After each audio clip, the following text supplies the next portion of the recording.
आधुनिक तकनीक के प्रयोग कर देने से कुशलता से कार्य करने की ट्रेनिंग दी जाएगी, तो ये प्राथमिकता रहेगी। तो इसलिए जो दूसरे के लिए गड्ढा खोदता है, स्वयं पहले अपना गड्ढा खोद देने की तैयारी कर लेता है। नमस्कार, मेरा नाम आलोक है। आप लाइव सीरीज देख रहे हैं। बिहार में नई सरकार का गठन हो चुका है। ऐसे में प्राथमिकताएं जो हैं वो क्या क्या होने जा रही हैं, इस वक्त हमारे साथ जेडीयू के प्रदेश अध्यक्ष वशिष्ठ नारायण सिंह हैं। दादा, जेडीयू का घोषणा पत्र कुछ अलग था, बीजेपी का अलग था, तो ऐसे में दोनों सरकार को साथ चलना है, कैसे काम? देखिए, इसमें कोई दिक्कत नहीं है। लंबे काल से हम लोग तो एक साथ काम कर रहे हैं, तो उन घोषणाओं में सामंजस्य कैसे हो जाएगा, इसका ख्याल किया जाएगा। और जिस ढंग से 15 वर्षों तक सरकार चली है, इसमें कोई कार्यक्रम पर और उसमें कोई दिक्कत नहीं होगी। उसका व्यवहारिक पक्ष और प्रायोरिटी के प्राथमिकता के आधार पर कार्यक्रम को टेकअप कर लिया जाएगा और कार्यक्रम सुचारू रूप से चलेगा। सबसे महत्वपूर्ण इस कार्यक्रम का पार्ट होगा कि हम अधिक से अधिक टेक्नोलॉजी का ज्ञान लोगों को दें और खेतों में सिंचाई का प्रबंध कर दें। बहुत कुछ काम तो हो गया है। अब जैसे बिहार का पहला स्वरूप जो था 5 के पहले और आज के स्वरूप में बहुत फर्क हुआ है। अब बिहार देश के मानचित्र पर भी दिखाई पड़ रहा है और गांवों की हालत बेहतर हो गई।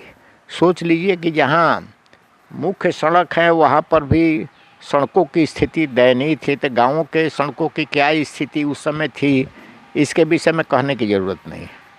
तो अब हमारा मैप तैयार हो गया है और बिहार एक छलांग लगाने के लिए पुनः तैयार है, जिसमें कृषि का भी मॉडर्नाइजेशन होगा और आधुनिक तकनीक के प्रयोग कर देने से, यानी टेक्नोलॉजी का माध्यम बना करके बिहार के नौजवानों और युवकों को, चूँकि उनको आधुनिक कुशलता से कार्य करने की ट्रेनिंग दी जाएगी, तो ये प्राथमिकता रहेगी। और सबसे बड़ी बात है कि जब देश के कई जगहों पर जो स्वास्थ्य की सहूलियतें हैं और उससे बेहतर स्वास्थ्य सहूलियत प्रदान करने की ज़रूरत पड़ेगी, उसको प्रदान किया जाएगा। सामने में जो महागठबंधन अभी भी कह रहा है कि हम मजबूत विपक्ष हैं, सरकार ने अगर रोजगार नहीं दिया तो हम सरकार का जीना हराम कर देंगे, नाक में दम कर देंगे। लगता है कि महागठबंधन अभी तक हताशा से उबर नहीं पाया है। इसलिए मैं कह रहा हूँ यहाँ कि जिस ढंग से उनकी भूमिका विधानसभा में हो रही है और जिस ढंग से अपनी बातों को वो रख रहे हैं, आज जो वहाँ पर उनका व्यवहार दिखाई पड़ा, कहीं भी लोकतांत्रिक व्यवस्था के लिए वो बहुत ही अच्छा नहीं।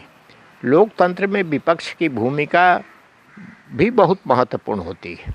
इससे लोग आचार व्यवहार, काम करने का तौर तरीका, अपने वाणी पर संयम, इस सब का जिस तरह के भाषा का प्रयोग किया गया, यानी इनको लगता है कि चुनाव अभी भी ख़त्म नहीं हुआ है, जबकि चुनाव का रिजल्ट निकल गया है। अब इनको एक सकारात्मक भूमिका अपनानी चाहिए। तेजस्वी यादव को अभी भी कुछ उम्मीद बची? किसको? तेजस्वी यादव को। तेजस्वी यादव तो बताइए क्या क्या इन लोगों ने नहीं किया। और प्रचार का जो माध्यम बनाया, प्रचार को जिस भद्दे तरीके से चलाया, उसके बाद से अब उम्मीद कहाँ बची। ये देखिए 15 वर्ष से तो उम्मीदें के आधार पर ये लोग काम कर रहे हैं। फिर 2005 के बाद सत्ता गंवाने के बाद भी ये 2020 में भी सत्ता नहीं मिली, तो अंत में अब क्या होगा। अंतिम सवाल ये है कि चिराग पासवान ने जिस तरीके से किया इस चुनाव में, आपको हानि पहुंचाई, क्या होता है अब केंद्रीय मंत्रिमंडल में शामिल होने की होड़ में है? देखिए, इसका जवाब तो हम नहीं देंगे, ये तो वहाँ पर निर्भर करता है। लेकिन क्या चिराग पासवान जी अभी एनडीए के पार्ट हैं क्या?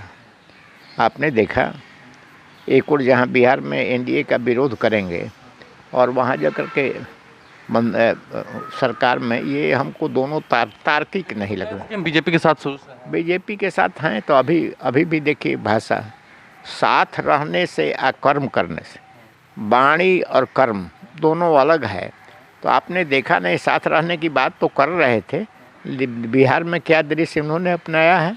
क्या किया है, तो कह देने से कुछ नहीं होता है। और अंत में क्या हुआ, उनकी पार्टी की क्या स्थिति हुई, कहाँ वो पार्टी अभी खड़ी। तो इसलिए जो दूसरे के लिए गड्ढा खोदता है, स्वयं पहले अपना गड्ढा खोद देने की तैयारी कर लेता है। कुल मिलाकर चिराग पासवान हो या तेजस्वी यादव हो, दोनों पर ही वशिष्ठ नारायण सिंह ने साफ कह दिया है कि तेजस्वी यादव अब ज़्यादा उम्मीद ना पालें, कुछ होना नहीं है, विकास का काम करेगी एनडीए सरकार। और चिराग पासवान ने खुद अपने लिए ही गड्ढा खोद लिया है। दोनों के ऊपर से ही स्पष्ट रूप से वशिष्ठ नारायण सिंह ने साफ कह दिया है कि अब कुछ नहीं होना है, एनडीए सरकार चलेगी और विकास होगा बिहार में।